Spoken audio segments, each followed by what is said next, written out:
wabarakatuh.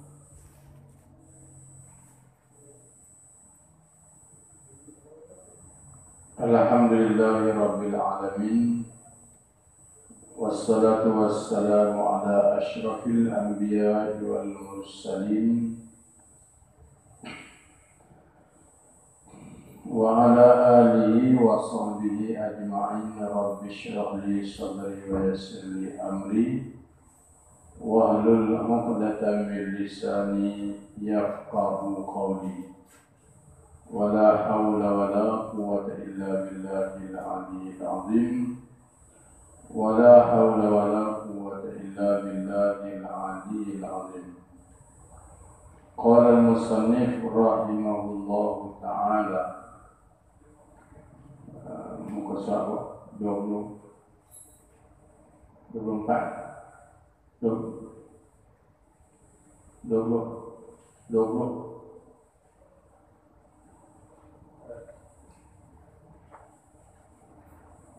ke-11 wajib kita percaya dan i'tiqad bahawasanya tetap dan sabit wajib bagi Allah bersifat dengan sama.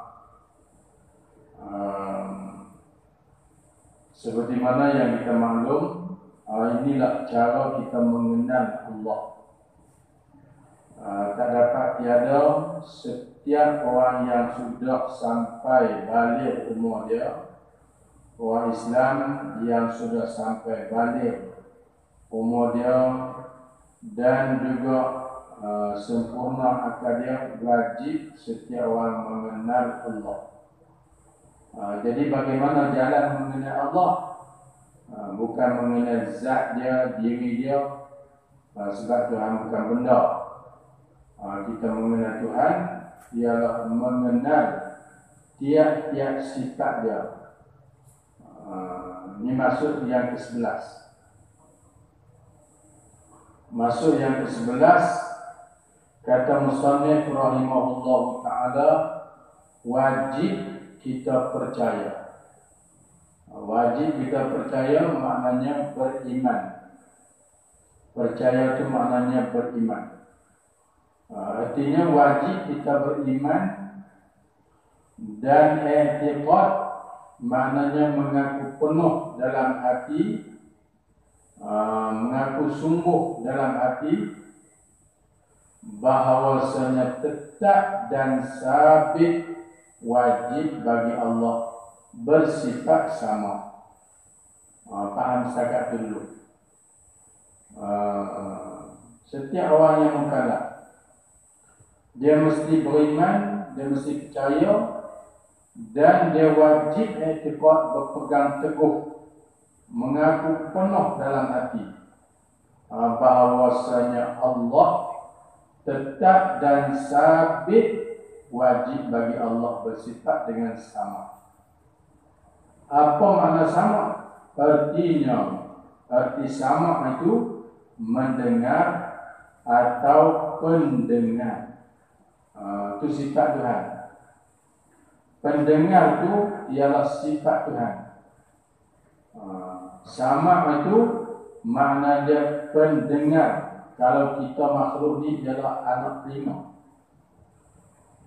gegendang telinga. Kalau kita pada gegendang telinga, cuba kita ambil sesuatu benda, lepas tu kita jolok telinga, kena gegendang tu, tak dengar, rosak gegendang dia. Itu sifat sama bagi makhluk, bagi manusia. Bagi Allah, kita kena bincang ni, sama itu adalah satu sifat bagi Allah. Sama itu wajib kita beriman dan kita mengaku sungguh Allah tetap bersifat dengan sama. Makna dia pendengar. Apa dia sama? Pendengar tu yaitu satu sifat. Sifat itu yang ada lagi qadim. ada yang sedia kala, ada yang qadim, ada yang tiada ada permulaan, ada sentiasa. Yang berdiri maknanya yang sabit, yang ada pada zat Allah Ta'ala. Macam mana? Sama Tuhan tidak dapat diketahui hakikatnya, tetapi tetap seperti yang tersebut juga. Itu sama Tuhan. Itu sama Tuhan. Satu sifat yang ada di zat Tuhan berlaku mana? Wallahualam. Dia ni termasuk dalam sifat ma'ani. Sifat-sifat ma'ani ni daripada sama basar kalam, qudrat iradat ilmu ayat sama basar kalam, semua sifat-sifat ma'ani itu lau kushifa annal hijab la ra'aynahu. Ulama kata kalau dibuka hijab, Tuhan bagi peluang, kita dapat melihat bagaimana sifat sama itu. Kalau kita boleh tengok, bergendang tengok. Tuhan, kalau Tuhan buka hijab, nampak. Ni Tuhan tak bisa tengok ni. Sifat sama dia lagi lah, tak bisa tengok. Tapi manusia, makhluk boleh tengok kalau Tuhan buka hijab. Macam mana? Wallahualam. Tengok di akhirat nanti lah.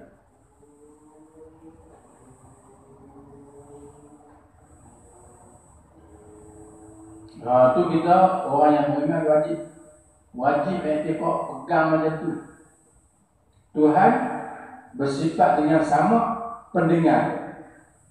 Dengan pendengar itulah dia mendengar. Dan sama itu adalah satu sifat yang ada. Yang ada lagi qadim, makna ada itu ada dia tidak ada permulaan. Ada dia sejak ada zat Tuhan yang berdiri, yang ada pada zat Allah Ta'ala. Tidak dapat diketahui hakikatnya, tetapi seperti yang tersebut, kita faham dah setakat tu. Kita faham dah Tuhan itu bersifat dengan sama.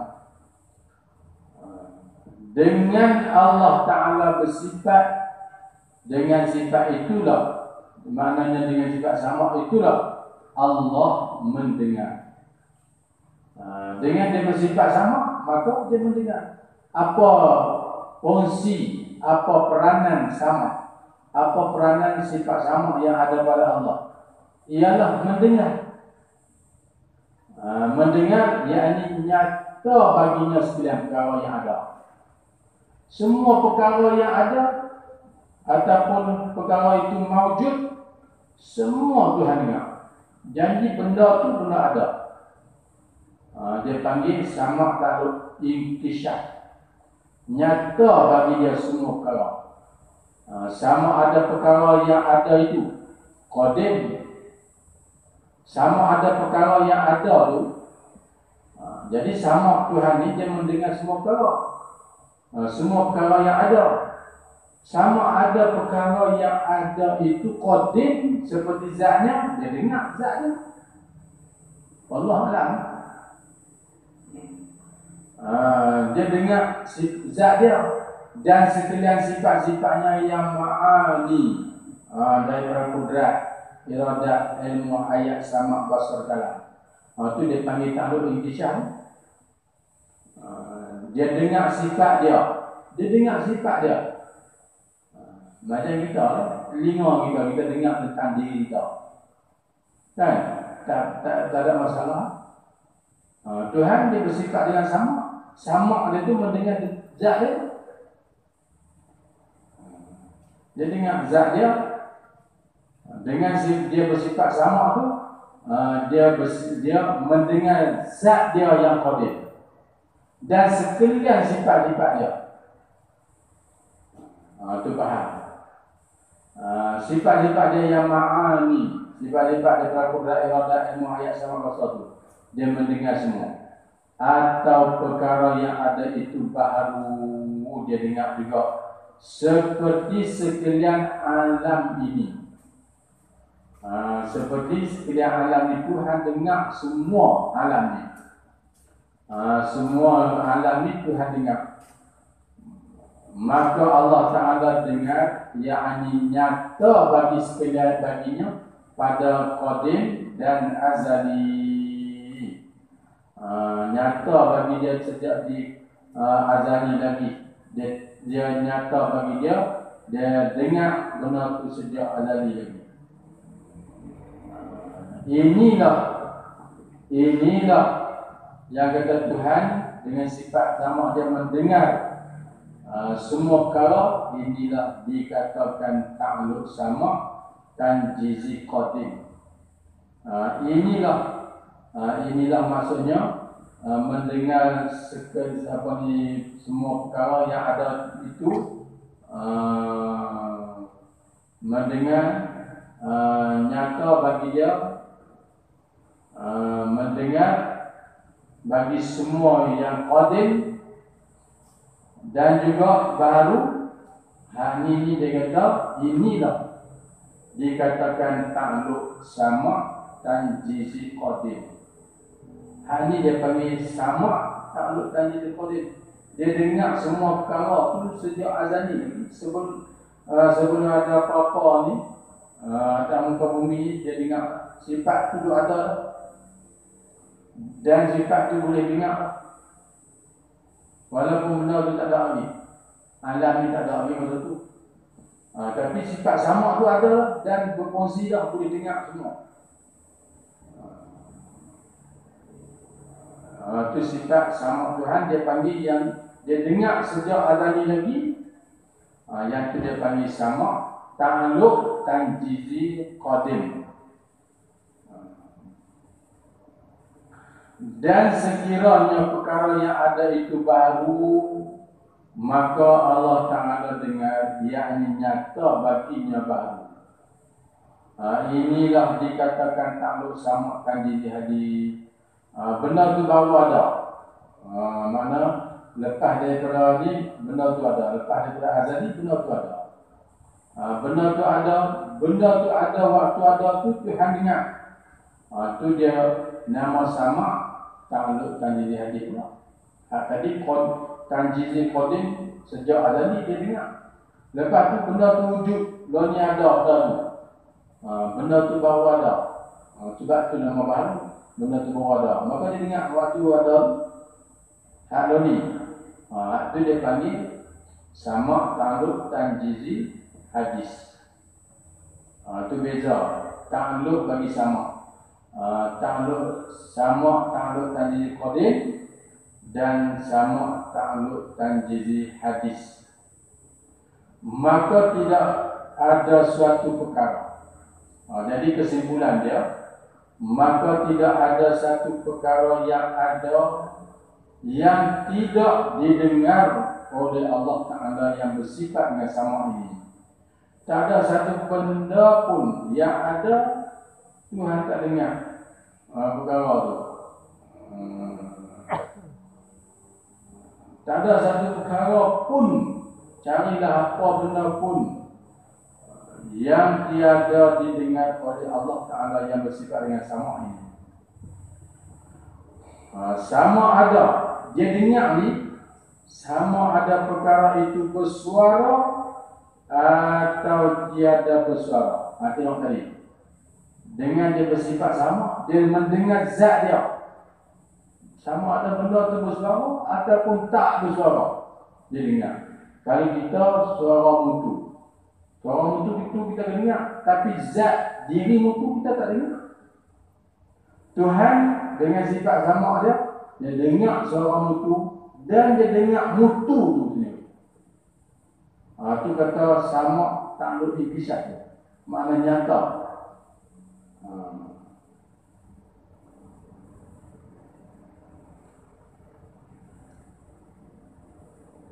Itu kata makna nyata. Basar ta'alluq inkishah tu. Apa ni sama ta'alluq inkishah tu. Nyata bagi dia sama ada perkara itu bersuara atau tidak bersuara. Dia dengar.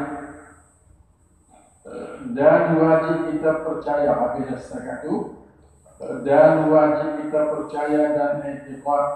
Bila mana kita percaya dah, iman kita pun kukuh dah, kuat dah iman kita, bahawa Allah yang kita kenali bersifat dengan sama. Dan hurailah bagaimana sama Tuhan. Sifat sama Tuhan tu hurai bagi faham. Lepas tu kita pegang kemahadah Tuhan yang wajib bersifat dengan sama. Wajib kita percaya dan i'tiqad tidak ada sama sekali makna mustahil di atas Allah Ta'ala bersifat dengan lawannya. Apa dia lawannya? Iaitu tuli. Iaitu tuli. Ini mustahil. Dalil atas yang demikian itu firman Allah Ta'ala, Innallaha sami'un alim. Artinya bahawasanya Allah Ta'ala amat mendengar lagi amat mengetahui. Inilah dalil Quran. Atau dalil atas yang demikian itu baru alam ini. Kalau Tuhan tak dengar macam mana dia boleh buat alam ni? Sebab itulah ambil alam ni sebagai tanda Tuhan itu bersifat dengan sama. Habis kita pegang, kita jazam, waktu kata beriman dengan Tuhan, tu kata beriman dengan Allah Ta'ala, tu yang kita beriman dengan Tuhan. Bila kita sebut la ilaha illallah, tidak ada Tuhan melainkan Allah, Tuhan mana? Tuhan yang bersifat ni, kita lebahan, tu baru Tuhan. Tak ada Tuhan yang macam tu melainkan Allah. Itu makna maksud daripada kita sebut la ilaha illallah. Sebab itulah setiap hari kita la ilaha illallah. La ilaha illallah, bukan nanti kemudian ya la ilaha illallah. Ni waktu penuhi lah baru nak la ilaha nak kali. Sentiasa kita berzikirullah. Biar kita mengaji ni kita faham. Hak kita ucap syahadah tu. Tidak ada Tuhan melainkan Allah. Dia saja Tuhan. Tuhan nak macam mana? Tuhan nak yang bersifat dengan sifat-sifat dia. Itu baru Tuhan. Hak tak bersifat macam sifat ni tak. Itu tak nama Tuhan. Itu tak nama Tuhan dia tu. Hak tak bersifat yang sama pasal kalam tu. Tak nama Tuhan dia tu. Sebab tu yang kata la ilaha illallah nafi. Tidak ada Tuhan, bukan Tuhan Tuhan kuat muda. Tak nafi. Itu tak masuk daripada awal ni. Tak masuk dalam bahasan uluhiyah. Ketuhanan awal ni. Sebab dia tak ada sifat-sifat tu. Jadi hal ni dia panggil aqaidul iman. Kita bincang daripada sifat pertama, kedua, lepas tu sekali dengan lawan dia. Hak wajib lawan dia, wujud lawan dia, tidak lawan dia.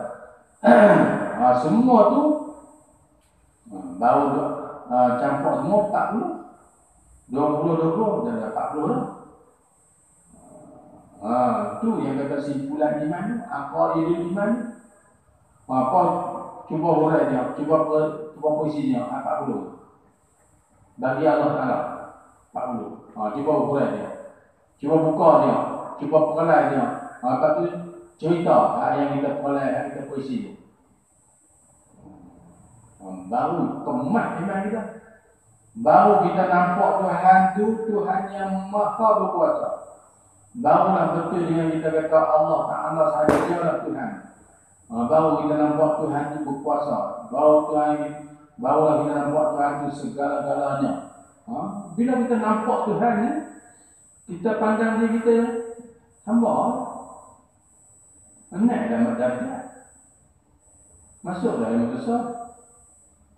Sebab tu kita menjadi tauhid. Sebelum kita besar. Habis.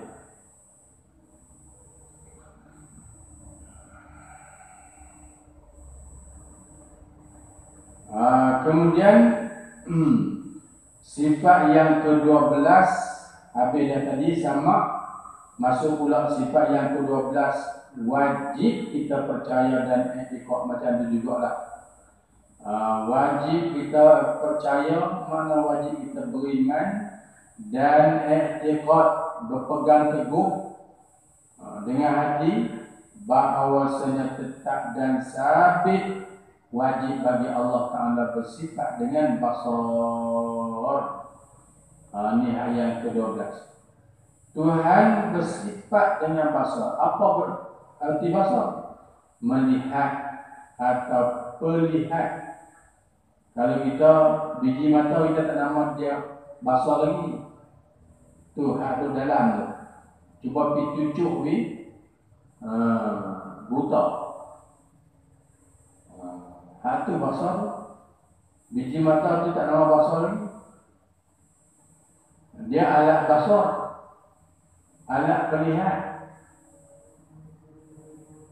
Ada biji mata, ada apa semua tu campur, baru dia ada sifat pelihat.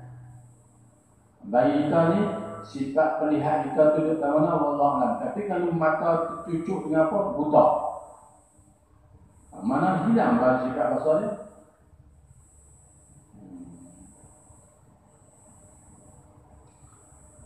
Jadi basar tu makna pelihat, iaitu satu sifat yang ada lagi qadim. Macam tadilah huraian dia. Sifat tu ada sedia kala lagi. Yang ada lagi qadim. Mana ada itu tidak ada permulaan. Yang berdiri maknanya yang ada pada zat Allah Ta'ala. Sifat itu pun ada di zat Allah Ta'ala. Dengan Allah Ta'ala bersifat dengan sifat inilah ia melihat yang nyata baginya sekalian perkara yang ada. Dengan sifat basar itu dia melihat semua perkara. Sama ada perkara yang ada itu qadim seperti zatnya dan sekalian sifat-sifat ma'aninya, atau yang ada itu baru seperti setiap alam ini, maka melihat dan nyata bagi Allah Ta'ala akan sekalian perkara yang ada yang qadim dengan jalan sifat basar. Inilah dikatakan ta'alluq basar dan jizi qadim. Jadi patut dan layak bagi dia lihat dengan sifat pelihat itu sejak dia azali lagi, bukan baru. Sejak dia azali lagi. Ada sifat basar tu dia boleh tengok lah. Walaupun benda tu tak ada lagi. Walaupun benda tu dia tak cipta lagi. Tapi bagi dia wujud dah. Ada dah. Sifat tu ada sejak kala lagi. Di zat dia. Dia masa di azali tu ada Allah Ta'ala, ada sekali sifat basar tu. Sifat basar tu dia berfungsi dah. Dia boleh melihat dah. Dia melihat perkara-perkara yang qadim, maka yang itulah dia panggil basar ta'alluq dan jizi qadim. Dan melihat dan menyadar bagi Allah Ta'ala akan setiap perkara yang ada yang baru. Dengan jalan sifat basar inilah dikatakan ta'alluq dan jizi hadis bagi basar. Kalau dia melihat hari ini, dia tengok hari ini kelakuan kita macam mana, keadaan kita bagaimana, makan banyak kan, ngaji banyak, dia tengok semua. Maka hak hari ini dia panggil basar ta'alluq dan jizi hadis. Hak hari ini, hak dia tengok hari ini, hak dia tengok sekarang ni, hak dunia ni, hak tu dia panggil ta'alluq, basar ta'alluq dan jizi hadis. Kalau hak diadani lagi, sifat tu diadani lagi, dia boleh tengok dah sama ada benda tu ada tak ada. Yang tu dia panggil tanjizi qadim. Ingat ada. Dan wajib kita percaya dan i'tiqad bahawasanya tidak ada sama sekali, maksudnya mustahil di atas Allah Ta'ala bersifat dengan lawannya. Apa dia lawannya? Buta. Dalil atas yang demikian itu firman Allah Ta'ala. Jadi buta bagi Allah Ta'ala itu mustahil. Tak boleh terima akal sama sekali. Mana boleh dia dah bersifat dengan basar, tiba-tiba nak bersifat pula dengan apa nama ni, buta. Itu memang tak logik. Yang itu mustahil. Dalil atas demikian itu firman Allah Ta'ala, innahu bi'ibadihi khabirum basir. Itu dalil yang diambil dari Al-Quran. Bahawasanya artinya bahawasanya Allah Ta'ala dengan sekalian hambanya amat mengetahui, lagi amat melihat. Lepas itu masuk kita kepada sifat yang atau dalil yang demikian itu baru alam ini. Senang. Baru alam ini maksudnya kalau Tuhan tak bersifat dengan basar, bagaimana dia boleh ada alam ini?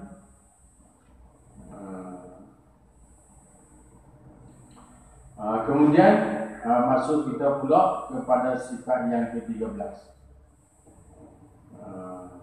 Inilah sebab itulah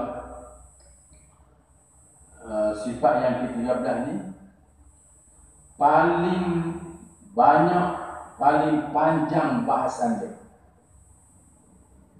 Karena itulah ulama-ulama tauhid dia nama ulama-ulama mutakallimin. Ilmu kalam, ilmu tauhid nama juga ilmu kalam. Ilmu yang membahaskan tentang kalam Allah. Sebab kalam itu dia ada 4 jenis. Kalam nafsani. Kita tu cakap keluar berhuruf bersuara ni. Berhuruf bersuara. Lepas tu kalau kita ambil handset, boleh rakam pula. Sebab apa? Sebab dia berhuruf bersuara tu yang boleh rakam. Adapun kalam, dia bukan hak kita dah keluar, bukan hak dah keluar. Ini dia bagi kalam juga, tapi ma hasala bil masdar. Yang hasil daripada sifat kalam keluar. Kalam nafsani, kalam nafsi, kalam lafzi. Ni hadis hak yang buat di Quran. Nak kata kita kata kalam Allah.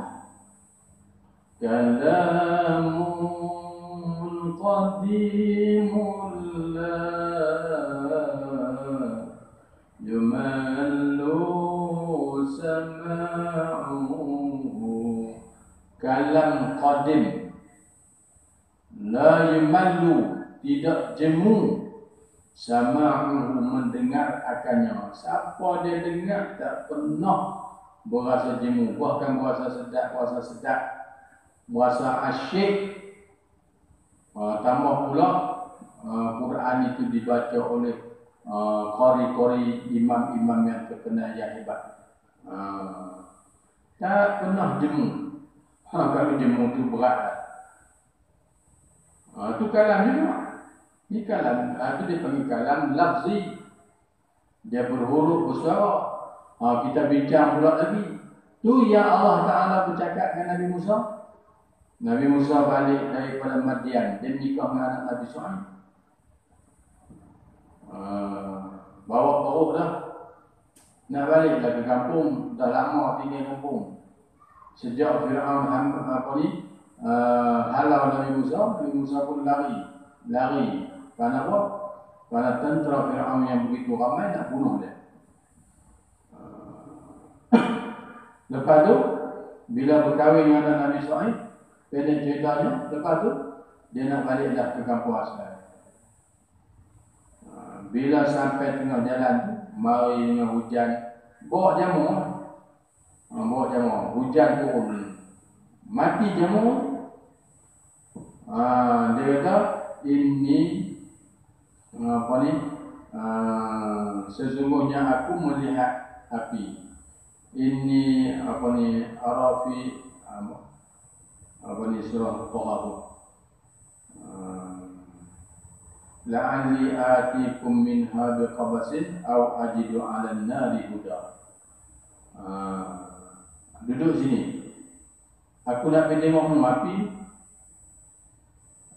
Aku nak ambil api itu yang boleh menunjuk kita kepada jalan kepada jalan yang betul.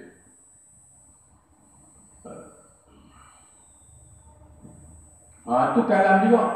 Tiba-tiba bila sampai dia di api itu, rupanya api itu menyala di pokok yang basah. Masa itu Tuhan bercakap dengan Nabi Musa.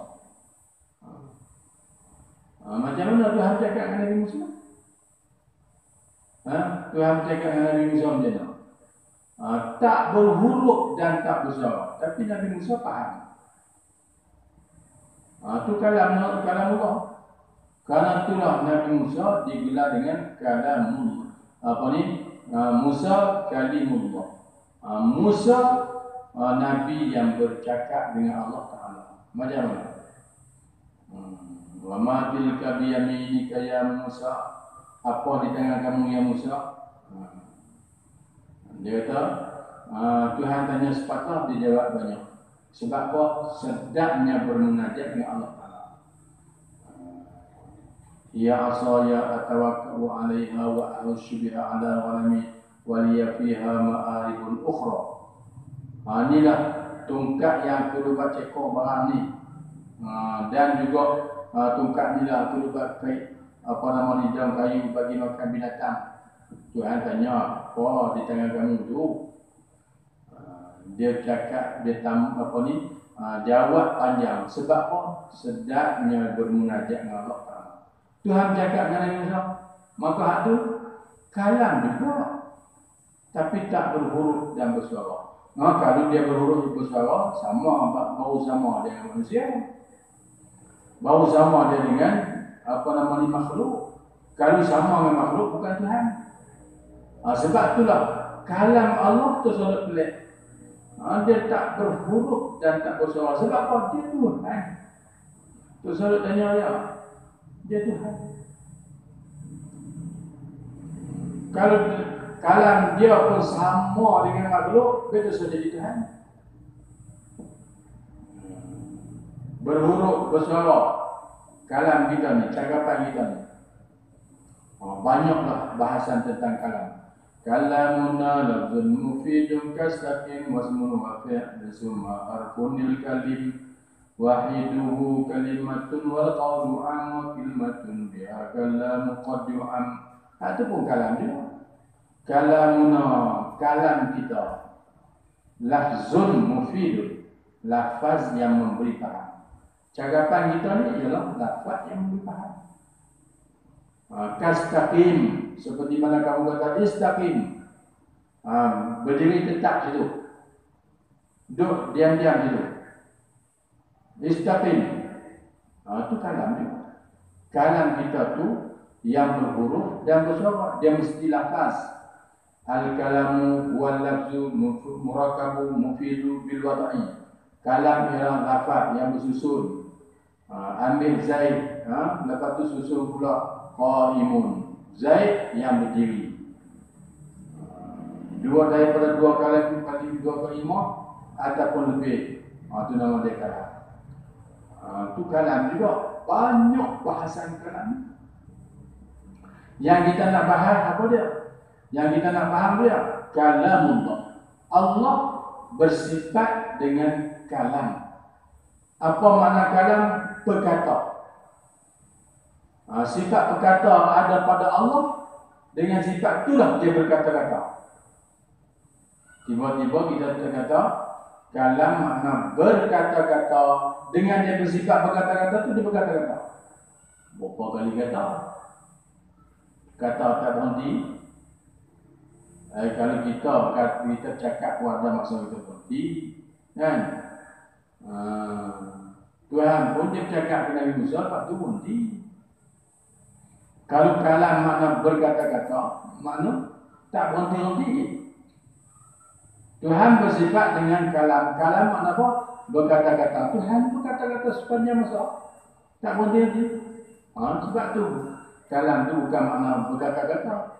Kalam tu makna berkata. Bila ada sifat berkata, dia berkata dalam masa dia nak kata. Dengan dia bersifat perkata tu lah dia berkata-kata. Jadi ulama bahas hak mana yang kata sifat kalam tu? Hak lafzi tu ke? Hak yang ditulisan tu ke? Tengok Imam Ahmad Ibn Hanbal pertahan sampai dia kata Quran itu ialah kalamullah. Kalamullah Quran tu. Dia tak mau bagi orang keliru. Sagi pada ayat ni kalam kau pula. Ini bukan kalam Tuhan kau. Dah tak buruk, tak bersuara, ni hak tulis tu. Jadi Muhammad pun tulis dah. Dia nak pergi ke tu. Muhammad pun tulis sebab tak huruf bersuara. Muhammad mereka begitu kan? Oleh pada tulis ni. Sebab tu Imam Ahmad tetap mempertahankan Quran itu qadim. Quran itu kalamullah. Kalam Allah juga. Menyebabkan Khalifah Ma'mun desak dia suruh tarik balik. Kata kalam Quran itu baru. Dia tak tarik sampai masuk penjara. Masuk penjara, mari dengan aku curi dia pun dia masuk penjara lah. Dia kata Tuan sebab apa Tuan duduk kena tibai setiap hari? Salah apa? Salah apa? Dia kata aku tak ada salah apa. Cuma aku mempertahankan pendapat aku daripada raja. Aku kata Al-Quran itu Al-Quran itu kalamullah yang qadim. Bukan baharu. Raja kata kalam itu baharu. Kalam Quran itu baharu. Aku pertahan dengan hujah dalil pun semua cukup. Tapi dia tak terima. Dia masukkan aku dalam penjara. Sampai tiap hari suruh mengaku. Aku tak aku. Kata dengan pencuri. Terah aku salah ni buat aku ni memang masuk penjara sebab aku curi. Aku memang salah. Tapi kalau orang tanya aku tak ngaku. Aku hak salah ni pun tak aku. Biar Tuan pertahankan untuk selalu mengaku. Sebab betul. Hak Tuan betul. Pertahankan. Jadi Imam Ahmad dapat inspirasi, dapat semangat daripada pencuri dalam penjara. Nak harap ulama-ulama kat mari ziarah wahai Ahmad, tariklah perkataan tu. Hampu uzurlah. Ulama-ulama tak boleh tak duk main nasihat supaya tarik balik. Baiklah pencuri itu pula. Dah Tuan berada di tempat yang betul, pertahan, diapi.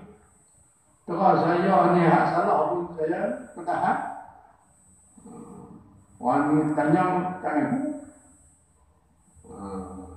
Hang curi? Tak curi. Memang aku curi pun. Dia pertahan sampai dulu. Jadi banyak bahasan tentang kalam tu. Kita pun di situ wallahu subhanahu wa ta'ala ta'lam. Wala ilma lana illa ma 'allamtana innaka antas samiul 'alim. Wala haula wala quwwata illa billahil 'aliyyil 'azim. Bismillahirrahmanirrahim. Wassalatu wassalamu ala asyrafil mursalin wa ala alihi wa sahbihi ajma'in. Allahumma aslih dhata bainana wa alif baina qulubina wa hdina subul salam wa najina min adh-dhulumati ila an-nur. Allahumma barik lana fi asma'ina wa absarina wa quwwatina wa tub 'alaina innaka antat tawwabur rahim. Wa sallallahu ala sayyidina Muhammadin wa alihi wa sahbihi.